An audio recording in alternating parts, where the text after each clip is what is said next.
بسم اللہ الرحمن الرحیم اللہم صل علی محمد وعلی آل محمد کما صلیت علی ابراہیم وعلی آل ابراہیم انک حمید مجید اللہم بارک علی محمد وعلی آل محمد کما بارکت علی ابراہیم وعلی آل ابراہیم انک حمید مجید۔ بسم اللہ الرحمن الرحیم۔ السلام علیکم ورحمۃ اللہ وبرکاتہ۔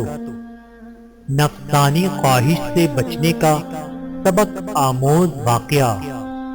فقیہ رحمت اللہ یہ حکایت نقل کرتے ہیں کہ بنی اسرائیل میں ایک عابد شخص تھا جسے اللہ تعالیٰ نے ظاہری حسن و جمال بھی بہت دے رکھا تھا۔ اپنے ہاتھ سے زنبیل بناتا اور فروخت کر کے بسر اوقات کرتا تھا۔ ایک دن وہ بادشاہ کے دروازے پر سے گزرا۔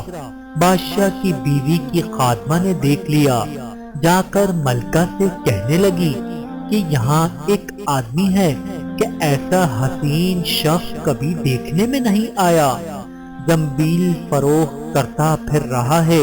ملکہ نے حکم دیا کہ میرے پاس لاؤ۔ اسے لایا گیا تو بس دیکھتے ہی لٹو ہو گئی۔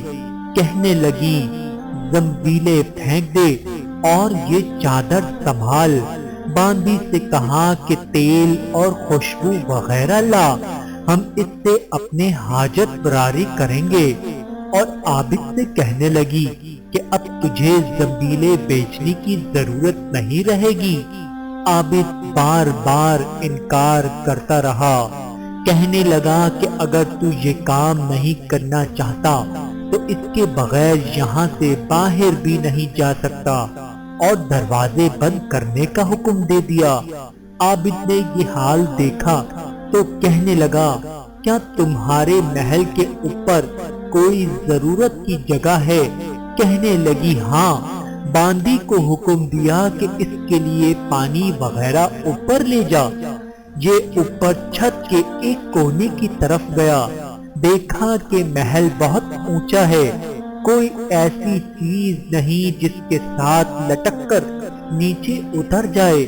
آخر اپنے نفس کو خطاب اور عتاب کرنے لگا کہ تو 70 برس سے اپنے رب کریم کی رضا کی طلب میں لگا ہوا ہے، رات دن اسی حرص میں گزرتے ہیں، تجھ پر آج ایک شام ایسی آئی ہے جو تیری اس تمام محنت کو ضائع کر دے گی۔ واللہ تجھ سے بڑھ کر کوئی خائن نہ ہوگا اگر یہ شام تیرے اعمال کو فاسد کر گئی، آخر اللہ کو کیا منہ دکھائے گا؟ غرض اسی طرح اپنے آپ کو خطاب اور عتاب کرتا رہا۔ حضور اکرم صلی اللہ علیہ وآلہ وسلم فرماتے ہیں کہ اس کے بعد جب اس نے بلندی سے کود جانے کا تہیہ کر لیا تو اللہ تعالیٰ نے جبرائیل علیہ السلام کو ندا دی۔ انہوں نے لبیک کہہ کر جواب دیا۔ ارشاد ہوا میرا بندہ میری معصیت اور ناراضگی سے بچنے کے لیے جان کی بازی لگا رہا ہے، جا اپنے پروں سے اس کو تھام لے اور اسے ذرا بھی تکلیف نہ ہونے پائے۔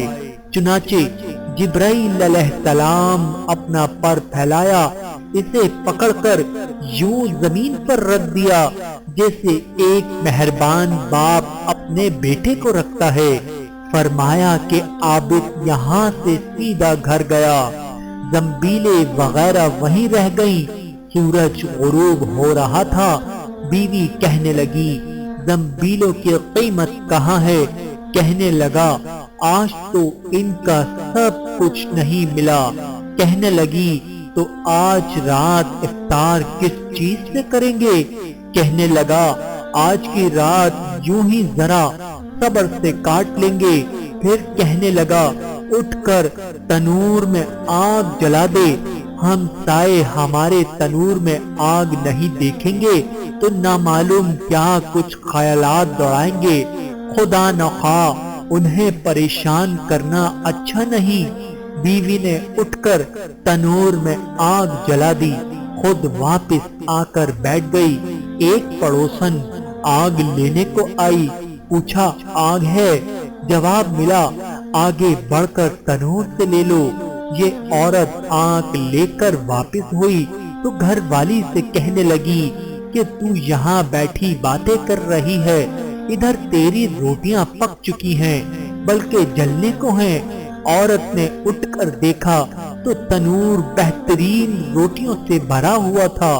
عورت نے انہیں برتن میں رکھا اور خاوند کے پاس لے آئی اور کہنے لگی کہ تیرے ساتھ اللہ تعالیٰ کا یہ معاملہ تیرے بلند درجات کی وجہ سے ہی ہو سکتا ہے، لہذا تو اللہ تعالیٰ سے دعا مانگ کہ ہماری باقی عمر خوشحالی اور فراخی میں گزرے۔ عابد کہنے لگا اسی حال پر صبر اچھا ہے، مگر عورت کا اصرار بڑھتا گیا حتیٰ کہ عابد نے دعا کرنے کا وعدہ کر لیا۔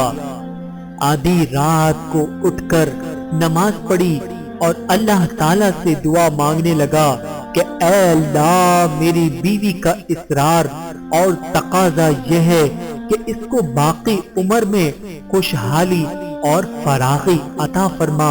اتنے میں چھت پھٹ گئی، یاقوت اور موتیوں سے بھری ہوئی تشتری نیچے آئی جس سے تمام گھر جگمگا اٹھا۔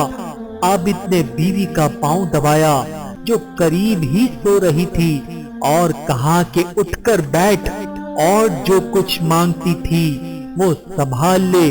عورت بیدار ہو کر کہنے لگی جلدی نہ کرو، اس مقصد کے لیے تو نے مجھے نہ ہی جگایا ہوتا، میں خواب دیکھ رہی تھی، سونے کی بہت سی کرسیاں بچھی ہوئی ہیں جو یاقوت اور زبر جد وغیرہ سے مرصع ہیں، مگر ان میں سوراخ ہیں۔